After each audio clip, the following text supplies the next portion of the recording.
سورۃ الرحمن اور سورۃ الواقعہ یہ آخری جوڑا ہے. میں نے عرض کیا تھا شروع میں کہ یہ 7 صورتیں جو ہیں ان میں سے سورہ قاف منفرد ہے، سورہ زاریات، سورہ طور جوڑا ہے، سورۃ النجم، سورۃ القمر جوڑا ہے، سورۃ الرحمن، سورۃ الواقعہ یہ جوڑا ہے.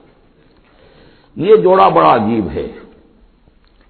قرآن مجید کی یہ 2 صورتیں ایسی ہیں کہ نبوت، رسالت، وحی، ان تینوں کے ذکر سے بالکل خالی، ذکر ہی نہیں. ہر صورت کا اپنا ایک مزاج ہے، اپنی ایک خاص شان ہے اس میں. اور دوسرے یہ کہ سورہ رحمان جو ہے یہ واحد صورت ہے پورے قرآن میں جس میں مسلسل خطاب جنوں اور انسانوں سے متواتر ہو رہا، پیرلل. ویسے تو یہ کہ یہ بات میں عرض کر چکا ہوں کہ جنوں میں کوئی نبی نہیں، ان میں روح نہیں ہے، روح آدم میں پھونکی گئی تھی، اور چونکہ ریسیپینٹ آف وحی از روح تو ان کے ہاں وحی نہیں ہے. لہذا وہ بھی جو انسانوں میں رسول آئے ہیں انہی کی ہدایت کے پیرو رہے. ان میں سے جو اچھے لوگ ہیں، جو نیک لوگ ہیں، وہ ایمان لائے، جس کی ایک مثال ہمارے سامنے آ بھی چکی ہے. وہ جنات تھے، حضرت موسیٰ پر ایمان رکھنے والے تھے، تورات کے ماننے والے تھے، اور ان کا گزر ہوا، قرآن انہوں نے سنا، وہ ایمان لے آئے، اور پھر جا کر وہ اپنی قوم میں تبلیغ شروع کر دی. تو گویا کہ قرآن مجید میں جب یا ایھا الناس کہا جاتا ہے تو اگرچہ انسان مراد ہیں، لیکن یہ کہ انہی کے تابع خطاب جو ہے وہ جنات سے بھی ہے. لیکن اس صورت میں اس کو کھول دیا گیا. باقی یہ اسی پر قیاس کرتے ہیں، پورے قرآن کو سمجھیے کہ پورے قرآن کے مخاطب انسان بھی ہیں، جنات بھی ہیں. لیکن یہاں صرف یہ کہ اس کو ایک ایک قدم کے اوپر تسنیہ کا صیغہ، فَبِأَيِّ آلَاءِ رَبِّكُمَا تُكَذِّبَانِ فَبِأَيِّ آلَاءِ رَبِّكُمَا تُكَذِّبَانِ یا معشر الجن والانس، اے انسانوں اور اے جنات کی جماعتوں. جو کھل کر جو ہے صراحت کے ساتھ جو ہے انسانوں کے ساتھ جنات کا ذکر اور ان سے خطاب، تو صرف اس ایک صورت میں پورے قرآن مجید میں. ایک اور بات یہ ہے کہ اس میں 2 جنتوں کا تذکرہ ہے، اور سورہ واقعہ میں بھی ایسا ہی ہے. ان دونوں میں ترتیب عجیب ہے مضامین کے اعتبار سے، جس کو کہ آپ مرر امیج کہتے ہیں. آج کل مکان بہت سے بنتے ہیں ایسے کہ بالکل مرر امیج ہوتے ہیں کہ یوں لا کے ملا دیے تو ایک جیسے ہوں گے. ڈرائنگ روم جڑے ہوئے ہیں، پھر کوئی بیڈ روم ہے وہ ادھر ہے، پھر ادھر آخر میں پورچ ہے، وہی نقشہ ادھر ہے، وہی نقشہ ادھر ہے، تو گویا کہ ہے مرر امیج. تو ان دونوں صورتوں میں مضامین جو ہے مرر امیج کے ساتھ ہے. سورہ رحمان میں قرآن مجید کی عظمت کا بیان اور اس کا جو حق ہے جو انسانوں کو ادا کرنا چاہیے اس کو مضمر کیا اور عظمت قرآن کا بیان کیا. یہ شروع ہو رہی ہے صورت اس سے. سورہ واقعہ میں وہ آخر میں آئے گا قرآن کی عظمت کا بیان، اور جو لوگ کہ اس کا حق ادا نہیں کرتے ان کا انجام. پھر اس میں اس کے بعد جو ہے پہلے ذکر ہے اہل جہنم کا، اور اس کے بعد ہے 2 طرح کی جنتوں کا. 2 درجے ہیں اہل جنت کے. لیکن وہاں کیا ہے؟ پہلے تذکرہ ہے دو کامیاب گروہوں کا، اور پھر آخر میں تذکرہ ہے جہنمیوں کا. اس اعتبار سے اس میں مضامین کی بڑی گہری مناسبت بھی ہے، اور ایک مرر امیج کی ترتیب سے یہ عکسی ترتیب ان کے مضامین میں ہے.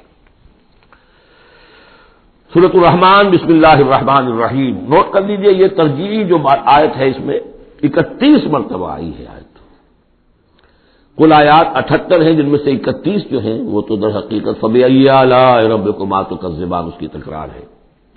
یہ اسلوب قرآن مجید میں یا تو سورہ شعراء میں آ چکا ہے، 8 بار وہ الفاظ آئے تھے، اِنَّ فِي ذَلِكَ لَآیَةً وَمَا كَانَ أَكْثَرُهُم مُؤْمِنِينَ وَإِنَّ رَبَّكَ لَهُوَ الْعَزِيزُ الرَّحِيمُ 8 مرتبہ.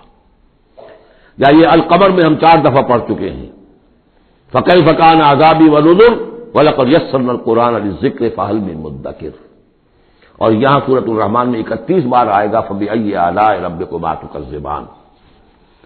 بسم اللہ الرحمن الرحیم. الرحمن علم القرآن خلق الانسان علمہ البیان.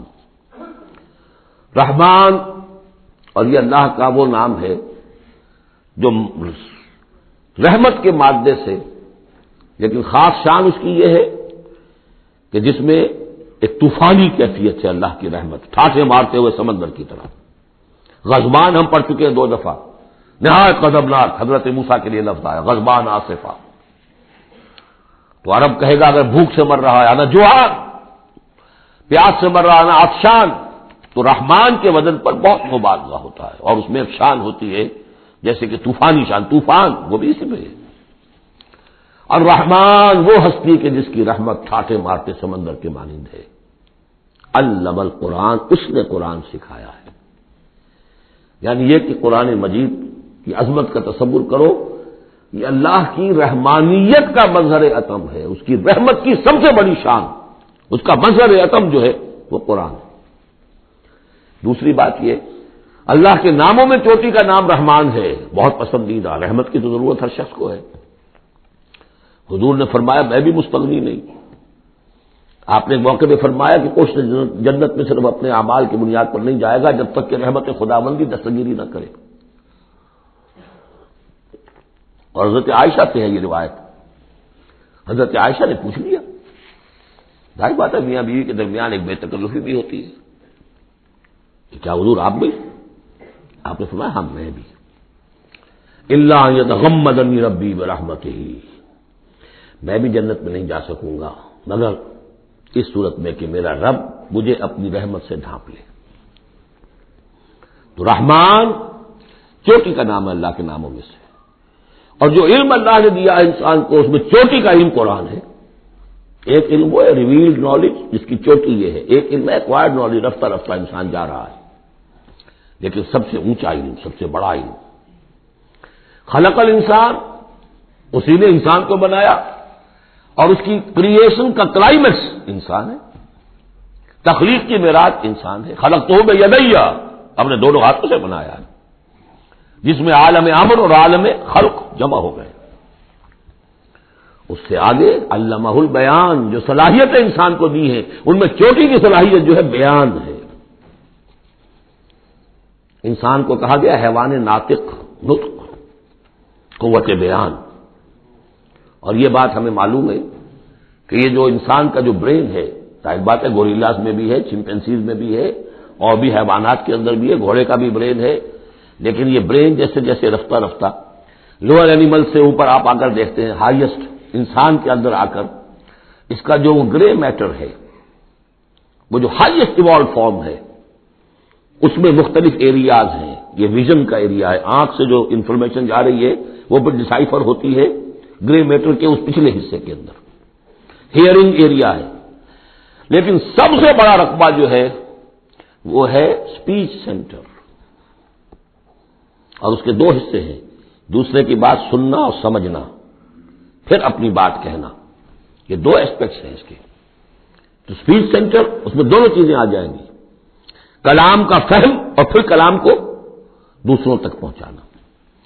تو علمہ البیان، اللہ نے صلاحیتیں تو اور بھی دی انسانوں کو بہت سی، آنکھ بھی دی، کان بھی دیا، لیکن یہ آنکھ اور کان تو حیوانات میں بھی ہے، بلکہ بعض حیوانات کی بصارت ہم سے کہیں زیادہ آگے ہے۔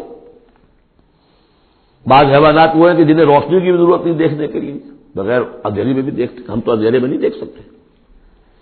اس طرح کان، گھوڑے کا کان جو ہے اس کے کان کھڑے ہو جاتے ہیں اینٹنا کی طرح سے، اگر کہیں سے آہٹ ہو، جب یہ آپ کے گھوڑ سوار نے کچھ نہیں دیکھا، کھلا سنا ہے، جب ذرا سی آہٹ کہیں کی گھوڑے نے سن لی۔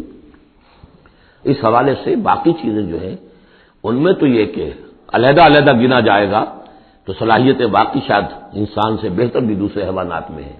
سونگنے کی صلاحیت کتے میں جتنی ہے ہمارے پاس تو 1/100 بھی نہیں۔ حیوانات میں سونگنے کا ایریا جو ہے وہ بہت بڑا ہوتا ہے برین کے اندر، وہ سونگ کر چیزوں کو اندازہ کرتے ہیں کھانے کی ہے کہ نہیں ہے۔ لیکن انسان کے ہاں آ کر ہائیسٹ لیول آف برین میں یہ اسپیچ سینٹر ہے۔ اب یہ جو 4 آیتوں سے 3 جملے بنے، الرحمن آیت 1 ہو گئی لیکن جملہ تو نہیں بنا، الرحمن مبتدا ہے، علم القرآن خبر ہے، جملہ اب بنا، تو جملے 3 ہوئے، الرحمن و علم القرآن خلق الانسان علمہ البیان۔ اس کو جو ریشو پروپورشن کا قاعدہ ہوتا تھا نسبت و تناسب کا حساب میں، ارتھمیٹک میں 3 ویلیوز دی گئی ہیں، چوتھی تلاش کرو، چوتھی ویلیو اس میں کیا ہے جو مضمر ہے، چھپی ہوئی ہے۔ انسان کو جو بہترین صلاحیت اللہ نے دی ہے قوت بیان، اس کا مصرف بھی ہونا چاہیے بہترین۔ اس کا بہترین مصرف یہ ہے کہ قرآن سمجھو اور سمجھاؤ، قرآن پڑھو اور پڑھاؤ۔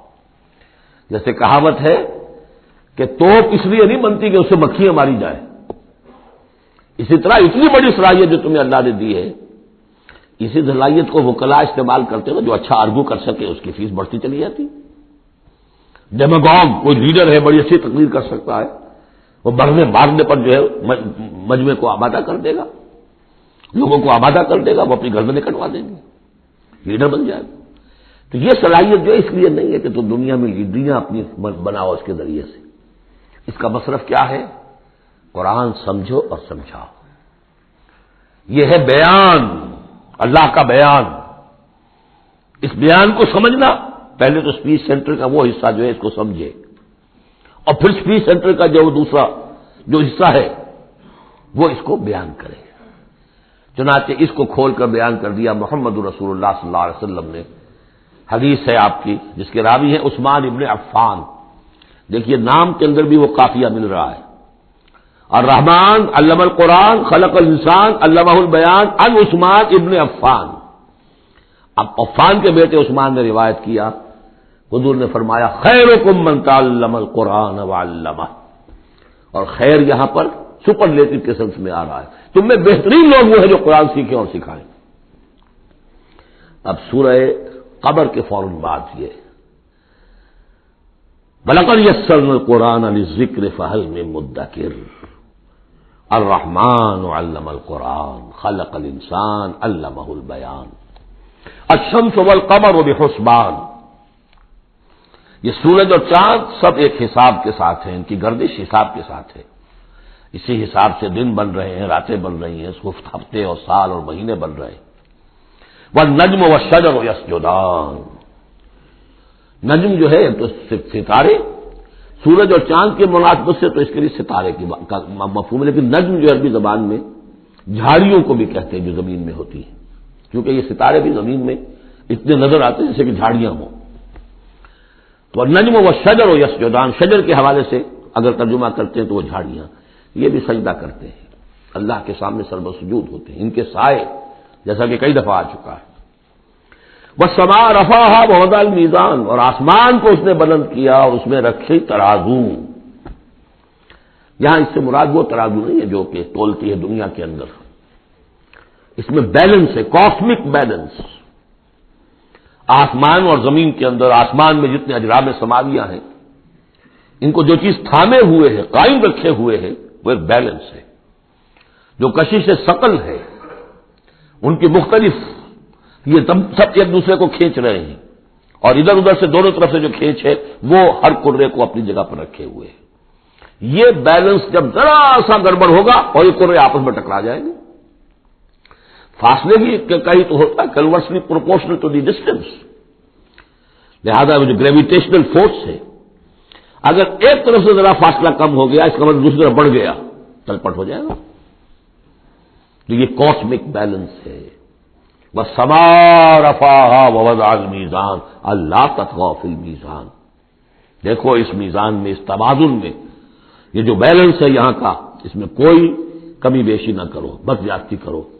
واقیموا الوزن بالقسط ولا تخسروا الميزان، اور قائم رکھو وزن کو قسط کے ساتھ، عدل کے ساتھ، اور اس کے اندر کہیں کوئی کمی نہ کرو، نہ تطغوا نہ تخسروا، نہ کمی نہ زیادتی۔ کہیں فاصلہ بڑھ جائے گا تب بھی خرابی، کہیں فاصلہ کم ہو جائے گا تب بھی خرابی۔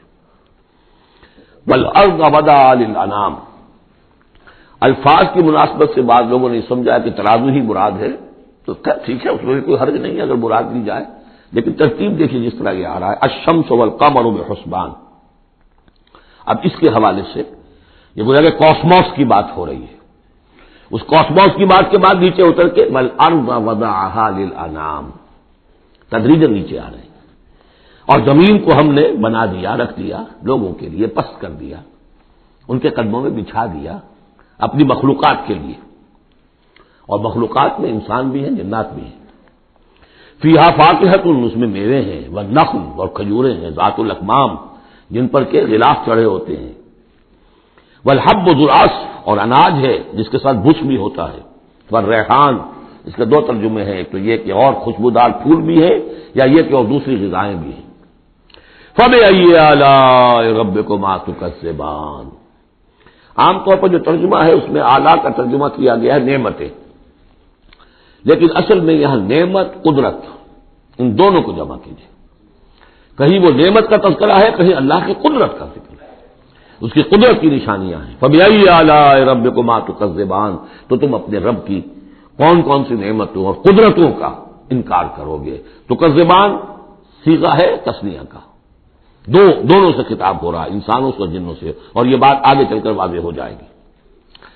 خلق الانسان من صلصال کالفخار، ہم نے بنایا انسان کو اس صلصال سے، اس سوکھی ہوئی خشک مٹی سے، وہ گارا سنا ہوا گورا، صلصال من حمئی مسنون، اور جب وہ اتنا سوکھ گیا کہ کھنکنے لگا، کالفخار جیسے ٹھیکرا ہوتا ہے، اسے بنایا. وَخَلَقَ الْجَانَّ مِن مَّارِجٍ مِّن نَّارٍ، اور جنات کو ہم نے بنایا آگ کی لپٹ سے، جس کو کہ ہم اس سے پہلے پڑھ چکے ہیں سورہ ہجر میں، نار السموم، لو جیسی ہوتی ہے جس کے اندر کی آگ ہوتی ہے. تو ایسے ہی وہ جو فلیم ہوتا ہے، شعلہ، اس کا ایک حصہ تو ہے جو نظر آتا ہے اور ایک حصہ وہ جو نظر نہیں آتا. وہ جو اوپر کا حصہ ہے وہ ہے جب سب سے زیادہ ہیٹ ٹیمپریچر ہائیسٹ وہاں ہوتا ہے، وہ ہے مارج من نار. فَبِأَيِّ آلَاءِ رَبِّكُمَا تُكَذِّبَانِ، رب المشرقین و رب المغربین، وہ رب ہے مشرقوں کا بھی، دونوں مشرقوں کا اور دونوں مغربوں کا. یہ تسمیہ کی جو مناسبت سے یہاں پر مشرقین و مغربین کا، کہیں مشارق والمغارب ہے، رب المشارق والمغارب، کہیں مشرق و مغرب ہے، اور یہ سب ٹھیک ہے. مشرق و مغرب واحد کی حیثیت سے بھی درست ہے. اور مشرقین اور مغربین، اس وقت کا جو مشرق ہے جہاں سورج نکل رہا ہے، اس کے مقابلے میں مغرب ہے جہاں وہ ڈوبے گا. لیکن وہی مغرب وہ مشرق ہے دوسرے، ہمارا جو پیچھے جو حصہ ہے گلوب کا، اس کا مشرق ہے، اور جو ہمارا مشرق ہے وہ اس کا مغرب ہے. تو دو مشرق دو مغرب. پھر یہ کہ ہر نقطہ جو ہے زمین پر وہ مشرق بھی ہے مغرب بھی ہے. کسی نہ کسی وقت وہاں پر سورج جو ہے طلوع ہو رہا ہے، کبھی وہاں پر غروب ہو رہا ہے. تو مشارق والمغارب. لیکن یہاں پر تسلیہ کی مناسبت سے رب المشرقین و رب المغربین، دونوں مشرقوں کا رب مالک اور دونوں مغربوں کا. فَبِأَيِّ آلَاءِ رَبِّكُمَا تُكَذِّبَانِ مَرَجَ الْبَحْرَيْنِ يَلْتَقِيَانِ، اس نے چلا لیے دو دریا جو آپس میں ملے ہوئے بھی ہیں، بینہما برزخ لا یبغیان، لیکن ان کے مابین ایک ایسا پردہ حائل ہے کہ وہ ایک دوسرے میں گھستے نہیں ہیں، داخل نہیں ہوتے، اپنی حد کے اندر رہتے ہیں. یہ ہے گرم روئیں چلتی ہیں ٹھنڈے پانی کے سمندر میں، یا جیسے کہ کابل پر نظر آتا ہے دو دریا چل رہے ہیں، دریائے سندھ کا پانی علیحدہ نظر آ رہا ہے اور دریائے کابل کا علیحدہ نظر آ رہا ہے، اور یہ اٹک پر نظر آتا ہے، اور کافی دور تک پھر علیحدہ علیحدہ چلتے نظر آتے ہیں. فَبِأَيِّ آلَاءِ رَبِّكُمَا تُكَذِّبَانِ يَخْرُجُ مِنْهُمَا اللُّؤْلُؤُ وَالْمَرْجَانُ، اور ان دونوں سے نکلتے ہیں موتی بھی اور گونگے بھی. فَبِأَيِّ آلَاءِ رَبِّكُمَا تُكَذِّبَانِ وَلَهُ الْجَوَارِ الْمُنشَآتُ فِي الْبَحْرِ كَالْأَعْلَامِ، اور اس کے لیے ہی ہے، اللہ ہی کی ملکیت ہے وہ پہاڑ جیسے جہاز، جوار المنشآت جو اونچے کھڑے رہتے ہیں اور سمندر میں ایسے ہوتے ہیں جیسے پہاڑ. پچھلے زمانے میں بھی تو اگرچہ بادبانی ہوتے تھے، جب بادبان کھل جاتے تھے تو بڑی اونچی اونچی جو ہے بادبان ہوتے تھے ان کے، پہاڑ کی طرح، پہاڑی ہے چھوٹی چھوٹی. اور آج جو کچھ چلتے ہیں بڑے بڑے جہاز، ان کو جو دیکھیں تو واقعی تو وہ پہاڑ ہوتے ہیں سمندر میں. فَبِأَيِّ آلَاءِ رَبِّكُمَا تُكَذِّبَانِ كُلُّ مَنْ عَلَيْهَا فَانٍ. اب یہ جو یہاں آئی ہیں اب تک آیات، اللہ کی صنائی، اللہ کی قدرت نوٹ کریں گے جب ہم سورہ واقعہ پڑھیں گے. پہلے آیا ذکر قرآن، اس کی عظمت، اور اس کا جو ایک مضمر ہے چیز کہ انسان کو اس قرآن کی عظمت اور فضیلت کو سمجھ کر، اگر اللہ نے وہ جو شعر علامہ اقبال کا، اگر یک قطرہ خون داری اگر مجھتے پرے داری، بیا با من تو آ موزم طریق شاہ بازی را، اگر تمہارے جسم میں کوئی قطرہ خون ہے اور کوئی مٹھی بھر پر بھی تمہیں دے رکھے ہیں، اے چڑیا اے بیا، آؤ کہ میں تمہیں شاہ بازی کے طریقے سکھاؤں. اسی طریقے سے اگر تمہیں بولنے کی صلاحیت دی ہے اللہ نے، تو اس کا مصرف کیا ہے؟ خیرکم من تعلم القرآن وعلمہ. سمجھنے کی صلاحیت دی ہے، قرآن سمجھو. بیان کرنے کی صلاحیت دی ہے، بیان کرو قرآن کو. پھر یہ کہ اللہ تعالیٰ کی تخلیقی قوت، اس کا تذکرہ ہوا۔ وہاں آپ دیکھیں گے یہ بالکل الٹی یہی ترتیب ہوگی، آخر میں قرآن مجید کی عظمت، اس سے پہلے اللہ کی تخلیقی عظمت، اللہ کے یہی جو اعلیٰ ہے، اس کے بعد اب پہلے جہنم والوں کا تذکرہ یہاں ہو رہا ہے، وہاں بعد میں ہوگا۔ فرمایا کل من علیہا فان، جو بھی ہے اس زمین پر جو بھی مخلوقات ہیں سب فنا ہونے والی ہے۔ وَيَبْقَى وَجْهُ رَبِّكَ ذُو الْجَلَالِ وَالْإِكْرَامِ، باقی تو رہے گا صرف تیرے رب کا منہ، تیرے رب کا چہرہ، جو بہت بزرگی والا ہے اور بہت عظمت والا ہے۔ اب یہ کہ اللہ کا چہرہ ہم کیا اس کو نہیں سمجھ سکتے، آیات متشابہات میں سے ہوگا۔ جو اس کا مفہوم سمجھیں گے وہ یہ ہے اللہ کی ذات باقی، باقی سب چیز اللہ تعالیٰ کے سوا سب فانی، پوٹینشلی سب فانی ہے، اپنے طور پر سب کسی کا وجود جو ہے اپنے بل پر قائم نہیں ہے۔ اللہ جب تک قائم رکھے تو در حقیقت وہ خود اپنے بل پر قائم نہیں ہے، وہ تو اللہ تعالیٰ نے ان کو قائم رکھا ہوا ہے۔ کل من علیہا فان، اللہ باقی من کل فان، اللہ ہی باقی ہے، باقی تمام فانی ہے۔ وَيَبْقَى وَجْهُ رَبِّكَ ذُو الْجَلَالِ وَالْإِكْرَامِ فَبِأَيِّ آلَاءِ رَبِّكُمَا تُكَذِّبَانِ يَسْأَلُهُ مَن فِي السَّمَاوَاتِ وَالْأَرْضِ، جو بھی ہے آسمان اور زمین میں وہ سب اس کے در کے سوالی ہیں، اسی سے مانگ رہے ہیں۔ وجود بھی ملا ہے اسی سے، حیات کسی کے پاس ہے دی ہوئی ہے اسی کی، کوئی صلاحیت ہے تو دی ہوئی ہے اسی کی، کوئی ذہانت ہے تو دی ہوئی ہے اسی کی، روز کا رزق جو آ رہا ہے اسی کا عطا کرنا، ہر ایک سائل ہے۔ جو سورہ محمد میں ہم نے پڑھا کہ تم سب فقراء ہو واللہ هو الغنی وانتم الفقراء، تم سب کے سب محتاج ہو، تمہارا وجود مستعار، تمہاری حیات مستعار، تمہیں علم جو دیا اس نے دیا جتنا دیا، ولا یحیطون بشیء من علمہ الا بما شاء، تو تمہاری کیفیت یسألہ من فی السماوات والارض، اسی سے مانگتا ہے جو بھی ہے آسمانوں میں اور زمین پہ۔ کل یوم ہو فی شان، وہ ہر دن ایک شغل میں ہے، اس کی ایک مصروفیت ہے۔ یہاں میرے نزدیک اشارہ ہے اسی بات کی طرف، یدبر الامر من السماء الى الارض ثم یعرج الیہ فی یوم کان مقدارہ الف سنۃ مما تعدون، تدبیر امر ہے، ایک دن کی تدبیر وہ کرتا ہے، کیا کچھ قوت ہے، وہ ایک دن اس کا 1000 سال کا ہے، اس میں کیا کیا ہونا ہے، کس طرح سے ہونا ہے، پھر وہ احکام کی تنفیذ ہوتی ہے، پھر اس کی رپورٹ ہے، اس کو واپس جاتی ہے۔ تو کل یوم ہوا فی شان، وہ کوئی ایک یوں سمجھیے کہ کوئی اسٹیٹک کوئی حقیقت نہیں ہے، خود اس کی مصروفیات، کل یوم ہوا فی شان، نئی شان کے ساتھ اس کا ظہور ہوتا ہے۔ کل یوم ہوا فی شان فبأی آلاء ربکما تکذبان سنفرغ لکم ایھا الثقلان، اب یہاں پر کھل کر بات کی کہ یہ تکذبان کیوں کہا جا رہا ہے، ہم جلد ہی فارغ ہو جائیں گے تمہارے لیے، اے دو بھاری قافلوں، اے انسانوں کا قافلہ اور اے جنات کے قافلے۔ ابھی جو ہے اس کائنات کو ہم نے چلایا ہوا ہے، ابھی مہلتیں ہم نے دے رکھی ہیں، وقت مقرر کیا ہوا ہے، اجل مسمى ہے اس کائنات کی بھی اور ہر قوم کی بھی، لکل امت اجل، ہر امت کے لیے بھی ایک اجل ہے، ہر ایک فرد کی اجل ہے، وہ سب ہے، لیکن القریب ہم فارغ ہو جائیں گے تمہارے لیے، تمہیں اپنے پاس بلا دیں گے، تم سے حساب کتاب لیں گے، تم سے پوچھ گچھ ہوگی۔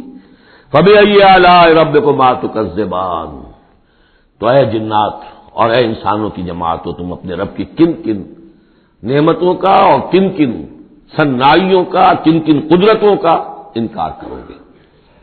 یا معشر الجن والانس ان استطعتم ان تنفذوا من اقطار السماوات والارض فانفذوا لا تنفذون الا بسلطان فبأي آلاء ربكما تكذبان يرسل عليكما شواظ من نار ونحاس فلا تنتصران فبأي آلاء ربكما تكذبان صدق اللہ العظیم۔ کیونکہ اس سے پہلے آیت آ چکی ہے سنفرغ لکم ایھا الثقلان، دو بھاری قافلے جو ہیں اللہ تعالیٰ کی مخلوقات میں سے، ایک قافلہ انسانیت اور ایک قافلہ جو جنوں پر مشتمل ہے، اب یہاں اس آیت میں، آیت نمبر 33 میں براہ راست ان سے خطاب ہے، اے گروہ جن اور اے گروہ انس، یا معاشر الجن والانس ان استطعتم، اگر تمہارے اندر استطاعت ہے، طاقت رکھتے ہو، ان تنفذوا من اقطار السماوات والارض، کہ تم نکل بھاگو آسمانوں اور زمین کے دائروں سے، کناروں سے، فانفذوا تو نکل جاؤ، لا تنفذون الا بسلطان، نہیں نکل سکو گے مگر اللہ تعالی کی سبب کے ساتھ۔ یہ آیت مبارکہ مشکلات القرآن میں سے ہے، پوری طرح ہم شاید ابھی نہ سمجھ پائیں جب تک کہ اور ہمارا علم جو ہے کائنات کے بارے میں، کاسموس کے بارے میں اور علم بڑھ نہیں جاتا، لیکن یہ کہ عام طور پر یہ سمجھا گیا ہے کہ یہ انسان اور جن جو ہیں ایک حد تک ان کی رسائی ہے اس کائنات کے اندر، اس سے آگے نہیں، جیسے کہ آ چکا ہے، میں پہلے بھی بیان کیا ہے کہ جنات کے لیے غالباً یہ ہمارا جو سولر سسٹم ہے یہ پورا جو ہے یہ ان کی جولان گاہ ہے، اس میں یہ جائیں جدھر جائیں چلے جائیں، اس سے آگے نہیں۔ انسانوں کا معاملہ یہ ہے کہ وہ اس کے اندر بھی جو بھی فاصلہ طے کرتے ہیں وہ ظاہر بات ہے کہ وہ اس کے لیے مشینیں ایجاد کر کے جہاں تک جا رہے ہیں، لیکن اس پورے سولر سسٹم تک بھی ان کی رسائی ممکن نہیں ہوگی۔ لیکن یہ کہ ایک گمان میرا ہے جو میں آپ کے سامنے پیش کر رہا ہوں کہ قرآن مجید جب آسمانوں اور زمین کی بات کرتا ہے تو وہ مراد ہوتی ہے کل کائنات، کل یونیورس، اور کل یونیورس کے کناروں سے نکل بھاگنا، اس کے کیا معنی ہے؟ اس کے معنی یہ ہے معدوم ہو جانا، یعنی یہ کہ جہنم میں پڑنے والے چاہیں گے کہ ہم معدوم ہو جائیں، کاش کہ جیسا کہ ہم نے پڑھا تھا سورہ نساء میں، فَكَيْفَ إِذَا جِئْنَا مِن كُلِّ أُمَّةٍ بِشَهِيدٍ وَجِئْنَا بِكَ عَلَىٰ هَٰؤُلَاءِ شَهِيدًا، اس روز انسان چاہیں گے کہ اس طرح زمین شق ہو جائے، وہ اس پہ دھس جائے اور زمین اوپر سے برابر کر دی جائے، یہ تو ہوگا یوم الحساب کو۔ لیکن سوال یہ ہے کہ من اقطار السماوات والارض، تمام آسمانوں اور زمین کے کناروں سے نکل بھاگنا، معدوم ہونا، یہ بھی بس میں نہیں ہے، اللہ کے اذن سے ہی ہم بنے ہیں، ہمیں وجود عطا ہوا ہے، اور اللہ ہی کا اختیار ہے جو ہمیں معدوم کر سکتا ہے۔ ہم لاکھ چاہیں کہ معدوم ہو جائیں، معدوم نہیں ہو سکتے، یہ بھی ہماری اختیار سے باہر ہے، اذن رب ہی ہو تو ہم معدوم ہوں بغیر اذن رب۔ یہاں پر ویسے جو الا بسلطان، اللہ کا حکم، اللہ کی مرضی، اللہ کی سند، جس اس طرح کی کوئی بات ہے، اگرچہ عام طور پر بات وہ سمجھی گئی ہے جو پہلے میں نے بتایا، میرا گمان یہ ہے واللہ عالم، بہرحال مشکلات القرآن میں سے ہے۔ فَبِأَيِّ آلَاءِ رَبِّكُمَا تُكَذِّبَانِ، تو تم اپنے رب کی کن کن نعمتوں اور کن کن صناعیوں اور کاریگریوں اور کن کی قدرتوں کا انکار کرو گے۔ یُرْسَلُ عَلَيْكُمَا شُوَاظٌ مِّن نَّارٍ، تم پر پھینکے جائیں گے شعلے بھڑکتے ہوئے آگ کے، وَنُحَاسٌ، اور دھواں ملا ہوا، وہ آگ جس میں کہ دھواں ملا ہوا ہو، فَلَا تَنتَصِرَانِ، پھر تم بدلہ نہیں لے سکو گے۔ فَبِأَيِّ آلَاءِ رَبِّكُمَا تُكَذِّبَانِ فَإِذَا انشَقَّتِ السَّمَاءُ، جب آسمان پھٹ جائے گا، فَكَانَتْ وَرْدَةً كَالدِّهَانِ، تو ایسے ہو جائے گا گلابی رنگ کا جیسے کہ تیل کی تلچھٹ ہوتی ہے، جب تیل کو صاف کیا جاتا ہے تو اس کے نیچے جو تلچھٹ رہ جاتی گلابی رنگ کی۔ فَبِأَيِّ آلَاءِ رَبِّكُمَا تُكَذِّبَانِ فَيَوْمَئِذٍ لَا يُسْأَلُ عَنْ ذَنبِهِ إِنسٌ وَلَا جَانٌ، تو اس روز کوئی پوچھنے کی ضرورت نہیں ہوگی ان کے گناہوں کے بارے میں، نہ انسانوں سے نہ جنوں سے۔ اللہ تعالیٰ پوچھے گا، حساب کتاب بھی ہوگا، لیکن یہ کہ اپنی جگہ پر ہر ایک کے چہرے پر لکھا ہوگا اس کا انجام۔ بل الانسان علی نفسہ بصیرہ، چنانچہ کئی جگہ قرآن مجید میں نقشہ کھینچا گیا ہے، میدان قیامت میں جب لوگ کھڑے ہوں گے، کچھ لوگوں کے چہرے تر و تازہ ہوں گے، کچھ لوگوں کے اوپر مردنی چھائی ہوئی ہوگی، جس کی مثال بہترین ہوتی ہے ہائی سکولز کے اندر ہر سال جب ڈکلیئر کرتے ہیں امتحان، سالانہ امتحان کا نتیجہ، تو جب کھڑے ہوتے ہیں طالب علم سننے کے لیے تو بعض لوگوں کے چہروں کے اوپر لکھا ہوتا ہے کہ یہ فیل ہونے، اس لیے کہ انہیں معلوم ہے لکھ کر کے آئے تھے ہم، اور بعض کے چہرے تر و تازہ ہوتے ہیں، انہیں اگر فکر ہوتی ہے تو اس کی کہ میں فرسٹ آتا ہوں یا نہیں آتا، بس اس کی تشویش ہو سکتی ہے، لیکن یہ کہ انہیں کوئی اندیشہ یہ نہیں ہوتا کہ وہ فیل ہو جائیں گے۔ فَيَوْمَئِذٍ لَا يُسْأَلُ عَنْ ذَنبِهِ إِنسٌ وَلَا جَانٌ، اس دن پوچھا جانا ضروری نہیں ہوگا کسی سے بھی، نہ جن سے نہ انس سے، ان کے گناہ کے بارے میں۔ فَبِأَيِّ آلَاءِ رَبِّكُمَا تُكَذِّبَانِ يُعْرَفُ الْمُجْرِمُونَ بِسِيمَاهُمْ، پہچان لیے جائیں گے مجرم اپنے چہروں سے، چہرے ان کے اترے ہوئے ہوں گے، انہیں تو معلوم ہوگا۔ یعرف المجرمون بسیماہم فیؤخذ بالنواصی والاقدام، پھر ان کو پکڑا جائے گا ان کی پیشانی کے بالوں سے اور پاؤں سے، یعنی ہر ایک کو کوئی فرشتہ جو ہے وہ ادھر سے اس کی پیشانی کے بال پکڑے گا اور ادھر سے اس کی ٹانگیں پکڑ کر ٹاس کرے گا اسے۔ فبأي آلاء ربكما تكذبان هذه جہنم التي يكذب بها المجرمون، جب پھینکا جائے گا اسے جہنم، یہ ہے وہ جہنم کہ جس کو جھٹلاتے رہے تھے وہ لوگ کہ جو جھٹلانے والے تھے، هذه جہنم التي يكذب بها المجرمون، جسے مجرم گناہگار جھٹلاتے رہے۔ یطوفون بینہا وبین حمیم آن، اب وہ چکر لگاتے رہیں گے، اس آگ سے نکلیں گے، پانی پینا چاہیں گے تو وہ پانی کھولتا ہوگا، حمیم آن، کھولتے پانی کے اور اس آگ کے درمیان۔ فبأي آلاء ربكما تكذبان، اب یہ تو اہل جہنم کا انجام ہے جو یہاں بیان ہو گیا۔ یہاں جنتیوں کے انجام سے پہلے ان کا بیان ہے، سورہ واقعہ میں پہلے جنتیوں کا بیان آئے گا اور پھر اہل جہنم کا بیان آئے گا، ترتیب عکسی۔ وَلِمَنْ خَافَ مَقَامَ رَبِّهِ جَنَّتَانِ، اور جو بھی اپنے رب کے حضور میں کھڑے ہونے سے ڈرتا رہا، لرزا و ترستا رہا، اس کے لیے دو جنتیں ہیں۔ یہ دو جنتیں کیوں کہی گئی؟ اس کے لیے جو توجیہ میری سمجھ میں آئی ہے اس میں مجھے خاصا اطمینان ہے، انشراح ہے کہ جنتیں جو جنوں کے لیے ہوں گی وہ علیحدہ جنت ہے، انسانوں کے لیے علیحدہ ہے۔ ظاہر بات ہے دونوں کے احساسات جدا ہیں، دونوں کے ذوق جدا ہیں، دونوں کے مذاق جدا ہیں، لہذا ایک جنت ہے کہ جو انسانوں کے لیے ہے اور ایک جنت ہے کہ جو جنات کے لیے ہے۔ ایک ہی طرح کی چیزیں ان دونوں کے لیے پلیزنٹ اور ان دونوں کے لیے جو ہو سکتی ہیں مسرت اور سرور آمیز، وہ ایک طرح کی نہیں ہو سکتی، ان کے تقاضے مختلف ہوں گے۔ تو لمن خاف، جو ڈرنے والے ہیں ان کے لیے جنتیں فراہم کر دی اللہ نے، وہی تسلیہ کا صیغہ ہے کیونکہ یہاں جنوں اور انسانوں سے خطاب ہو رہا ہے مسلسل۔ یہ جو جنتان ہوں گی یہ ابتدائی جنتیں جن کا ذکر یہاں ہو رہا ہے، اس کے بعد دو اور جنتیں ہوں گی، تو جنتیوں کے دو درجے ہیں، ان میں جنات بھی ہوں گے انسان بھی ہوں گے، تو چار ہو گئے۔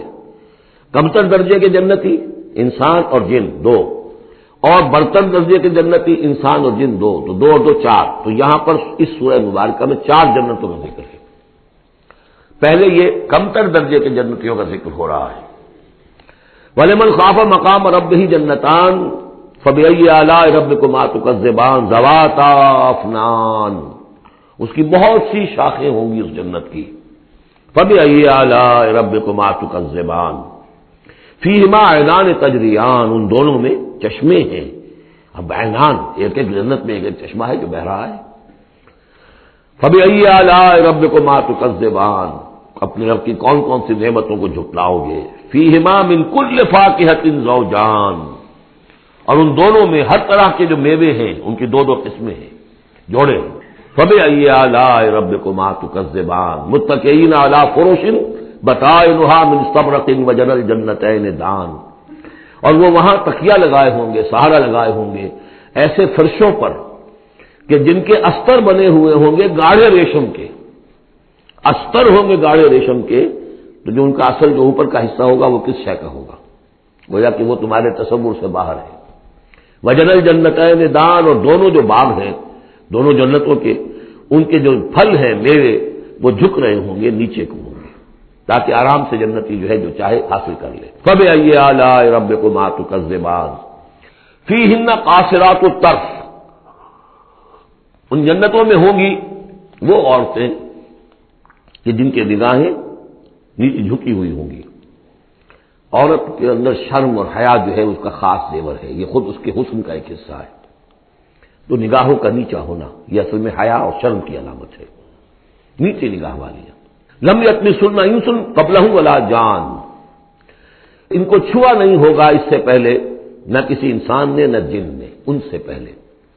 یعنی ظاہر بات ہے کہ جو جنوں کی جنت ہے اس میں ان کی مناسبت سے ان کے لیے بیویاں ہوں گی، اور جو مردوں کی انسانوں کی جنت ہے ان کے لیے ان کی مناسبت سے ہوں گی، اور وہ جو ہوں گی جو جنت جنات کی ہے ان میں جو بھی ان کے لیے ہوں گی ان کی بیویاں انہیں بھی کسی جن نے پہلے چھوا نہیں ہوگا، اور اسی طرح انسانوں کے لیے جو جنت ہوگی اس میں جو ان کو بیویاں دی جائیں گی ان کو کسی انسان نے پہلے نہیں چھوا ہوگا۔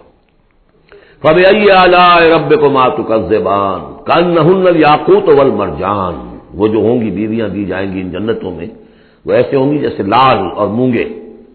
فَبِأَيِّ آلَاءِ رَبِّكُمَا تُكَذِّبَانِ هَلْ جَزَاءُ الْإِحْسَانِ إِلَّا الْإِحْسَانُ. کیا احسان کا، بھلائی کا، نیکی کا بدلہ احسان اور بھلائی کے سوا بھی کچھ ہو سکتا ہے؟ ان لوگوں نے اللہ کے لیے، اللہ کے دین کے لیے، اللہ کے احکام کی پابندی میں جو کچھ بھی انہوں نے محنتیں کی، کوششیں کی، اب ظاہر بات ہے کہ اللہ تعالیٰ کو اس کا بدلہ انہیں دینا ہے انہی صورتوں میں. وَمِن دُونِهِمَا جَنَّتَانِ، اور ان سے پرے دو جنتیں اور ہیں. اب اس میں مفسرین کے مختلف اقوال ہیں، پہلی جنتیں کن کی ہیں، دوسری جنتیں کن کی ہیں. اس لیے کہ اس کے لیے دو الفاظ جو آئیں گے سورہ واقعہ میں آئیں گے کہ ایک اصحاب الیمین ہے اور ایک مقربون ہے. ایک وہ ہے جو آگے اللہ کے بہت ہی مقرب بارگاہ ہو جاتے ہیں، اولئک المقربون، اور ایک وہ ہے کہ جو داہنے والے ہیں اور ایک ہے شمال والے. تو ایک تو ہے بنیادی، یہ گمراہ تھے، یہ جہنمی، یہ نیک تھے، اور یہ جو ہے جنتی ہیں. لیکن ایک ہے بہت آگے والے، فالسابقون السابقون اولئک المقربون، وہ لوگ جو آگے نکل جانے والے ہیں، وہ جو بلندتر نیکیوں والے ہیں، بلندتر مقامات والے ہیں. جیسے کہ سورہ توبہ میں ہم نے پڑھا تھا والسابقون الاولون من المہاجرین والانصار والذین اتبعوہم بإحسان، تو دو درجے ہو گئے تھے. تو اس طرح یہاں پر جو میرے نزدیک پہلی جنتوں کا تذکرہ جو ہے وہ در حقیقت ہے جو کم تر جنتی ہے، اصحاب الیمین. اور اب جو تذکرہ ہو رہا ہے وہ ہے جنت ان کی کہ جو مقربین بارگاہ ہے، سابقین. وَمِن دُونِهِمَا جَنَّتَانِ، اور ان دونوں کو پرے اور دو جنتیں ہوں گی. فَبِأَيِّ آلَاءِ رَبِّكُمَا تُكَذِّبَانِ، یہ بھی دو ہوں گی، ایک جنات کے لیے اور ایک انسانوں کے لیے. مُدْحَامَّتَانِ، بڑے گہرے سبز رنگ کی جنتیں ہوں گی. سبز کاہی جسے ہمارے یہاں کہا جاتا ہے، گہرا سبز، سیاہی ماہر سبز، اتنی گہرا سبز ہو کہ سیاہی ماہر ہو جائے. یہ میں ابھی عرض کروں گا، اس کی ایک خاص پس منظر ہے. فَبِأَيِّ آلَاءِ رَبِّكُمَا تُكَذِّبَانِ فِيهِمَا عَيْنَانِ نَضَّاخَتَانِ، اس میں دو چشمے ہیں ابلتے ہوئے. فَبِأَيِّ آلَاءِ رَبِّكُمَا تُكَذِّبَانِ فِيهِمَا فَاكِهَةٌ وَنَخْلٌ وَرُمَّانٌ، اس میں میوے ہیں، کھجوریں ہیں، انار ہیں. فَبِأَيِّ آلَاءِ رَبِّكُمَا تُكَذِّبَانِ، یہ یوں سمجھیے کہ ایک تو ہے خالص عربی ذوق اور عرب کا جو ایک خاص ماحول تھا، اور خاص طور پر عرب کا وہ علاقہ جس میں قرآن نازل ہوا ہے، حجاز، پہاڑی علاقہ ہے. اس میں جب آتے تھے چشمے اور جب بہہ جاتی تھی وادیاں تو ابلتی ہوئی پہاڑی، چونکہ چشمے جیسے ہوتے ہیں پہاڑی نالے، تو ان کے اندر جوش و خروش ہوتا ہے. اور دوسرے کہ وہاں پر جو باغات ہوتے تھے کھجور کے درخت، اور وہاں پر وہ سبزی جو رنگ ہے ان کا وہ سبزی مائل گہرا، اور اسی کے اندر پھر جو چھاؤں ہے. تو جو ان کا تصور ہے، ایک عربی ذوق ہے، ایک عجمی ذوق ہے. وہ عجمی ذوق ہے جو پہلے بیان ہوا ہے، عربی ذوق ہے جو اب بیان ہو رہا ہے. فیہما فاکہۃ ونخل ورمان، اب یہ چیزیں جو ہیں یہ عرب کے اندر کھجوریں ہیں، انار ہیں. فبأي آلاء ربكما تكذبان فیہن خیرات حسان، اس میں ہوں گی بہت ہی اچھی عورتیں، نہایت خوبصورت. فبأي آلاء ربكما تكذبان حور مقصورات فی الخیام. اب یہاں حور کا لفظ آیا، پہلے میں نہیں آیا ہے. پہلے میں یہ تو آیا ہے فیہن قاصرات الطرف لم یطمثن انس قبلہم ولا جان، لیکن لفظ حور یہاں آیا ہے. اسی کو نوٹ کریں گے کہ سورہ واقعہ میں بھی ایک کے ساتھ حور کا لفظ آئے گا، دوسرے کے ساتھ نہیں. حور مقصورات فی الخیام، اب یہ بھی عرب پس منظر ہے، خیموں میں رہنے والے. وہ حوریں کہ جو خیموں میں رکی رہنے والی ہوں گی. ظاہر بات ہے کہ وہاں پر تو عام طور پر شہر بہت کم تھے پورے عرب کے اندر، حجاز کے اندر بہت کم. جو عام طور پر جو آبادیاں تھیں وہ خیموں میں رکی رہنے والیاں. وقرن فی بیوتکن ولا تبرجن تبرج الجاہلیۃ الاولی، وہ شمع محفل نہیں بنتی بلکہ وہ چراغ خانہ بنتی ہیں. حور مقصورات فی الخیام فبأي آلاء ربكما تكذبان لم یطمثن انس قبلہم ولا جان، نہیں انہیں چھوا ہوگا ان سے پہلے نہ کسی انسان نے اور نہ کسی جن نے. یہ ان دونوں کے میرے نزدیک علیحدہ جنات کی جو جنت ہے ان میں جو ان کے لیے عورتیں اور بیویاں فراہم کی جائیں گی انہیں کسی جن نے نہیں چھوا ہوگا ان سے پہلے. اور جو انسانوں کے لیے جنت ہوگی وہاں جو انہیں بیویاں دی جائیں گی اور حوریں دی جائیں گی انہیں کسی انسان نے نہیں چھوا ہوگا. فبأي آلاء ربكما تكذبان متكئين على رفرف خضر وعبقری حسان، وہ تکیہ لگائے بیٹھے ہوئے ہوں گے سب مسندوں پر اور بڑے قیمتی نفیس بچھونوں پر. فَبِأَيِّ آلَاءِ رَبِّكُمَا تُكَذِّبَانِ تَبَارَكَ اسْمُ رَبِّكَ ذِي الْجَلَالِ وَالْإِكْرَامِ، بہت بابرکت ہے نام تیرے رب کا جو بہت ذی الجلال بڑائی والا ہے اور اکرام عظمت والا ہے۔ اب اس میں آپ نے دیکھا نبی، رسول، کتاب، کسی کا کوئی تذکرہ نہیں، اللہ اور آخرت، جنت اور دوزخ، باقی اللہ کی کریٹو جو اس کی ایکٹیویٹی ہے، آیات آفاقیہ، آیات انفسیہ، تذکیر بآلاء اللہ، ان کا ذکر ہے۔ تو منفرد ہیں یہ صورتیں دونوں اس اعتبار سے، اور جوڑا ہونے کے وہ نسبت آپ کو بڑی نمایاں نظر آئے گی اس میں۔ وہ مضامین جو یہاں آئے ہیں ایک ترتیب سے، یہاں اس کی عکسی ترتیب سے۔ بارک اللہ لی ولکم فی القرآن العظیم ونفعنی وإیاکم بالآیات والذکر الحکیم۔